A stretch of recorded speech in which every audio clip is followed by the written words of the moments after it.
जब अल्लाह ताला ने फरिश्तों को हुक्म दिया कि हज़रत आदम अलैहिस्सलाम को सजदा करें, तो सब फरिश्तों ने बिला तरद्दुद हुक्म मान लिया, मगर इब्लीस ने इनकार किया। उसने खुद को बेहतर समझा, मिट्टी और आग का फ़र्क बयान किया और इसी तकब्बुर ने उसे हमेशा के लिए मरदूद बना दिया। अल्लाह ताला ने उसे अपनी रहमत से निकाल दिया और वो शैतान बन गया। उसने क़यामत तक मोहलत मांगी ताकि इंसान को गुमराह करे, और अल्लाह ने फरमाया कि तुझे मोहलत दी गई, मगर मेरे सच्चे बंदों पर तेरा कोई जोर न होगा। इसके बाद अल्लाह ताला ने हज़रत आदम अलैहिस्सलाम को जन्नत में रहने का हुक्म दिया। जन्नत ऐसी जगह थी जहां ना बीमारी थी, ना बुढ़ापा, ना भूख, ना प्यास, ना खौफ। हर तरफ राहत, पाकीज़गी और नेमतें थीं। मगर इस कामिल माहौल में भी हज़रत आदम अलैहिस्सलाम तन्हा थे।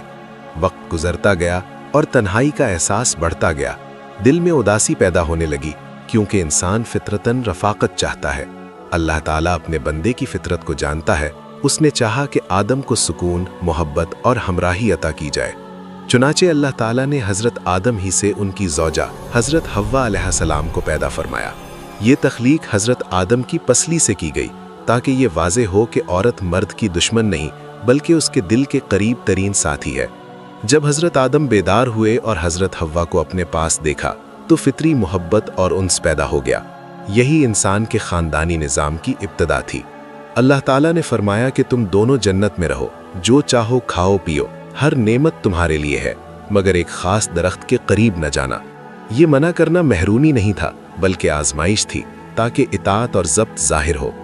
कुछ अरसा दोनों जन्नत में इत्मीनान के साथ रहे, लेकिन शैतान जो दिल में दुश्मनी लिए बैठा था, मौके की तलाश में था।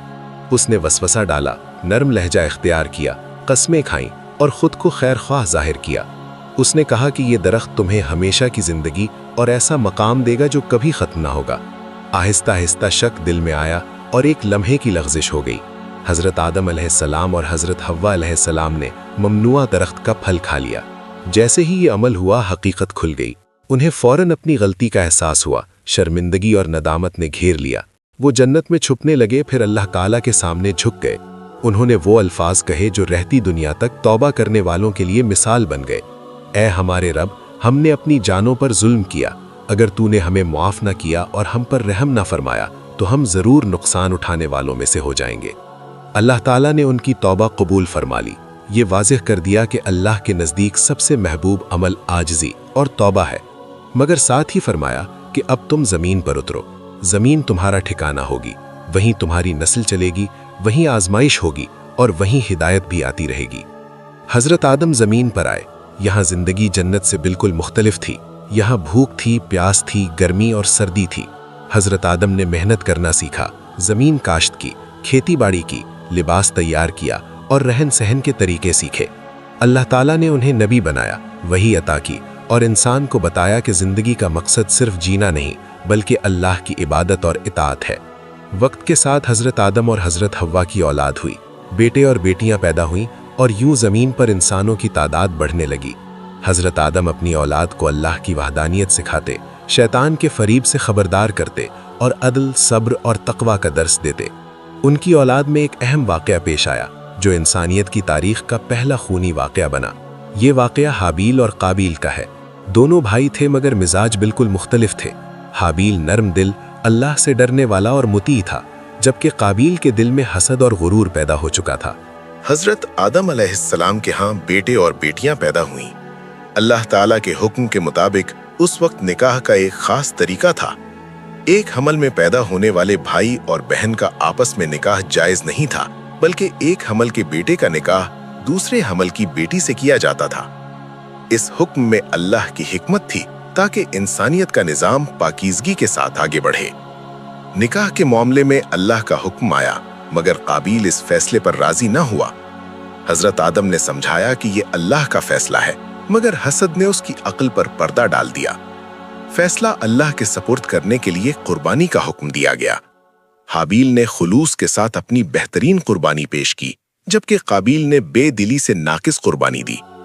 अल्लाह ताला ने हाबील की कुर्बानी कबूल फरमा ली और काबील की कबूल ना हुई। यही वो लम्हा था जहां काबील रुक सकता था, मगर उसने रुकने के बजाय हसद को बढ़ने दिया। उसने अपने भाई को कत्ल करने का इरादा कर लिया। हाबील ने कहा कि अगर तुम मुझे कत्ल करने के लिए हाथ उठाओगे तो मैं हाथ नहीं उठाऊंगा, क्योंकि मैं अल्लाह से डरता हूं। लेकिन काबिल ने शैतान की बात मान ली और अपने ही भाई को कत्ल कर दिया। ये दुनिया का पहला नाहक कत्ल था। कत्ल के बाद वो घबरा गया, लाश को उठाए फिरता रहा और दफनाना तक न जानता था। अल्लाह ताला ने एक कव्वा भेजा जिसने जमीन खोदकर दूसरे कव्वे को दफन किया। तब काबिल को एहसास हुआ कि वो कितना नादान था, मगर ये निदामत उसके जुर्म को खत्म न कर सकी। जब हजरत आदम को इस सानहे का इल्म हुआ तो उन्हें शदीद सदमा पहुंचा। एक बेटा कत्ल हो चुका था, दूसरा कातिल बन चुका था। ये इंसानियत की पहली बड़ी आजमाइश थी जिसने वाज़ेह कर दिया कि हसद इंसान को तबाही तक ले जाता है और तकवा इंसान को अल्लाह के करीब करता है।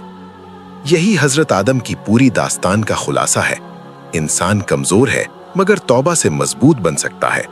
तकब्बुर शैतान का रास्ता है और आजिज़ी इंसान की नजात का जरिया। ये कहानी माजी का किस्सा नहीं, बल्कि हर दौर के इंसान के लिए एक जिंदा पैगाम है।